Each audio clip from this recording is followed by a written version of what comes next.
கதிரேசன் கடை திறக்கிறாரு. அதுக்கு தானம் மரகதம் எல்லாருமே சேர்ந்து போறாங்க, வாழ்த்தெல்லாம் சொல்றாங்க. எல்லா ஃபங்க்ஷன்லாம் நல்லபடியா முடியுது. சரி நாங்க போயிட்டு வரோம் அப்படின்னு சொல்லிட்டு தானம் மரகதம் எல்லாருமே சேர்ந்து சொல்றாங்க. சரிப்பா நல்லபடியா இருக்கணும், நல்லா வருவ நீ அப்படின்னு ருக்மணியும் சொல்றாங்க. அவங்க எல்லாருமே காசு தராங்க. ஐயோ எங்களுக்கு பணம்லாம் வேண்டாம் அப்படின்னு கதிரேசன் சொல்றாரு. என்னப்பா இப்படி பேசுற, ஃபர்ஸ்ட் கடை திறந்திருக்க, நல்லா இருக்கு, சாப்பாடு எல்லாமே சூப்பரா பண்ற, கண்டிப்பா நீ நல்லா வருவ, இன்னும் நல்லா முன்னேறுவ அப்படின்னு ருக்மணி சொல்றாங்க. சொல்லிட்டு அங்க இருந்து அப்படியே வராங்க. தானமும் பாக்குறாங்க. கதிரேசன் தனத்தை அப்படியே பாக்குறாரு. சரிங்க போயிட்டு வரேன் அப்படின்னு சொல்லிட்டு அங்க இருந்து கிளம்பி வராங்க. அப்போ மரகதம் அப்படியே டென்ஷன் ஆகுறாங்க. இவங்க எதுக்காக தான் இப்படி பண்ணிட்டு இருக்காங்கன்னு தெரியலையே. எப்ப பார்த்தாலும் தனத்தை கூட்டிட்டு வந்து விடுறாங்க.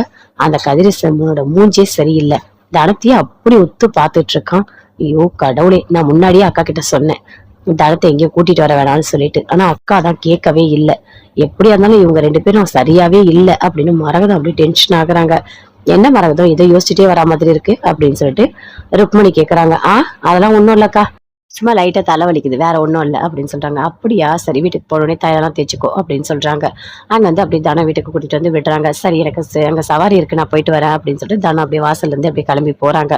போன உடனே அப்படி மரகத்துக்கு கோவமா வருது. நான் தான் உங்ககிட்ட சொன்னேன்லக்கா, எதுக்கு தனத்தை அங்க கூட்டிட்டு வந்த, அவன் எப்படி பாத்துட்டு இருக்காங்க தெரியுமா, அவன் பார்வையும் சரியில்லை, இன்னொரு வாட்டி தனத்தை எங்கேயுமே அந்த கதிரேசன் இருக்கிற இடத்துக்கு கூட்டிட்டு போவாதக்கா, அது நல்லது இல்லக்கா அப்படின்னு சொல்றாங்க. இங்க பாரு மரகதம், நீ பேசுறது எல்லாம் தப்பா இருக்கு, நீ அப்படி பேசாத அப்படின்னு ருக்மணி அப்படி கோவமா சொல்றாங்க மரகதத்தை பார்த்து.